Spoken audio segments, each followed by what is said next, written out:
Le R-Series facilite l'utilisation du système d'exploitation universel.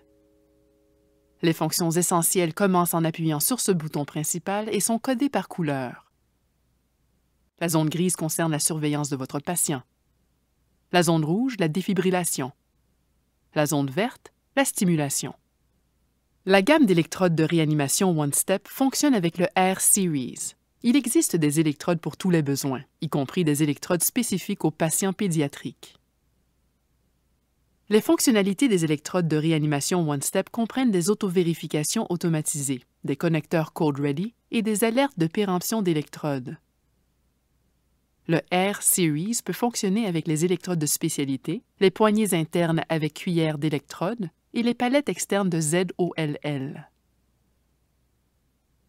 Les électrodes One-Step doivent toujours être branchées sur votre défibrillateur. Pour brancher les électrodes au câble One-Step, glissez l'extrémité du câble dans le connecteur de l'électrode. Les deux plus grands éléments vont être raccordés. Ils doivent s'emboîter l'un dans l'autre et être bien branchés. Pour ouvrir les électrodes One-Step, tenez l'emballage de l'électrode au niveau du triangle jaune et tirez pour l'ouvrir en séparant les deux côtés. Le câble One-Step est raccordé aux électrodes. Tirez le câble vers le haut pour le séparer. Pour appliquer les électrodes One-Step, placez l'électrode arrière en premier pour que l'électrode avant ne se gondole pas. Tenez l'électrode rouge rectangulaire 1 et retirez la couche support en plastique en soulevant l'onglet rouge au bas de l'électrode. Le fil du connecteur d'autotest est raccordé à l'emballage de l'électrode. Ce connecteur est utilisé pour vérifier l'intégrité des électrodes et confirmer leur disponibilité clinique lors du test de disponibilité des codes. Le connecteur d'autotest fonctionne lorsque l'emballage de l'électrode n'est pas ouvert et est raccordé au R-Series. Roulez le patient sur le côté, appliquez l'électrode en la plaquant progressivement sur le dos du patient, à gauche du rachis et sous l'omoplate. Pour l'électrode avant, tenez l'électrode bleue triangulaire 2 et retirez la couche support en soulevant l'onglet rouge au bas de l'électrode. Les électrodes One-Step Complete et One-Step CPR ont un capteur de compression de RCP.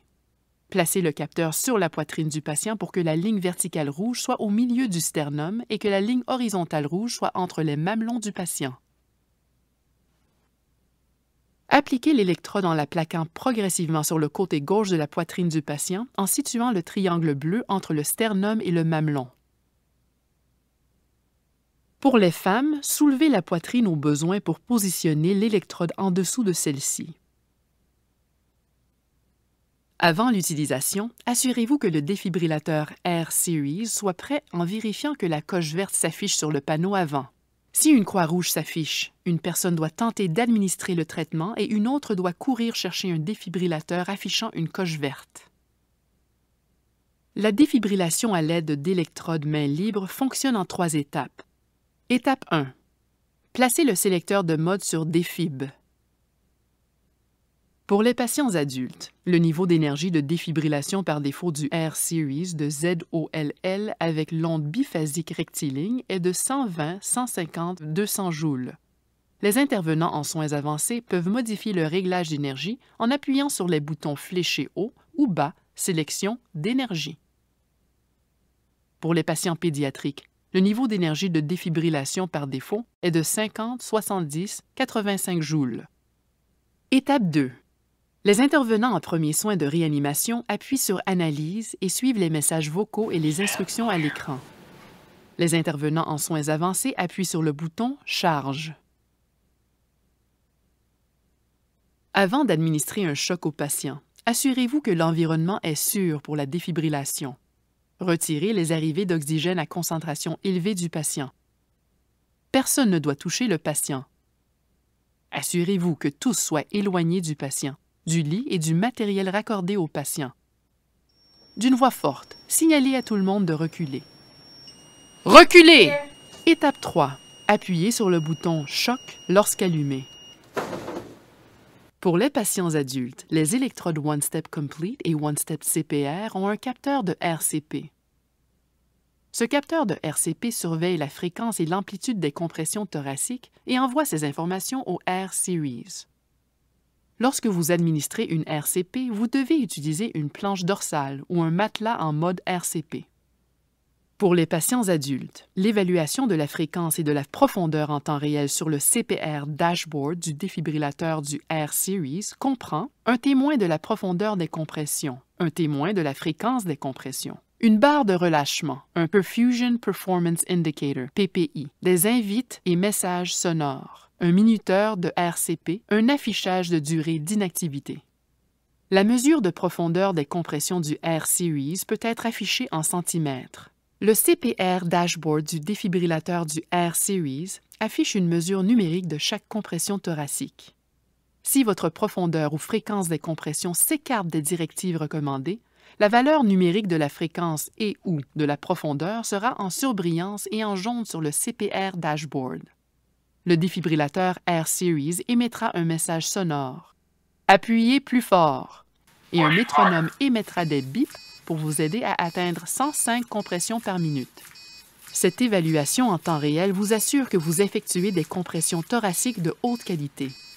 Un minuteur de RCP s'affiche lorsque les compressions de RCP commencent et fait un compte à rebours de 2 minutes pour qu'un membre du personnel reposé effectue des compressions de haute qualité. La barre de relâchement mesure la vitesse de relâchement pour voir si les secouristes laissent assez de temps au remplissage cardiaque. La barre devrait être colorée en entier. Si la couleur diminue, levez les mains de la poitrine pour une meilleure réexpansion thoracique.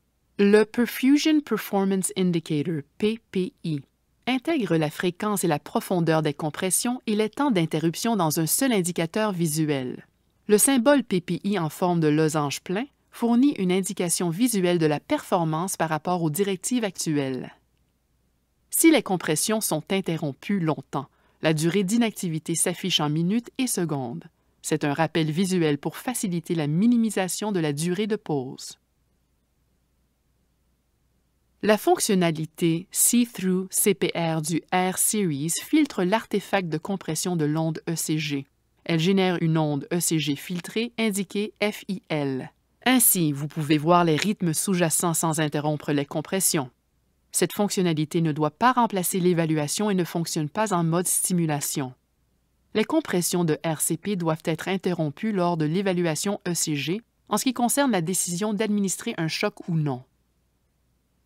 Pour les patients pédiatriques de moins de 8 ans et de moins de 55 livres ou 25 kg, les électrodes One-Step Pediatric CPR peuvent être utilisées pour optimiser les capacités pédiatriques du R-Series.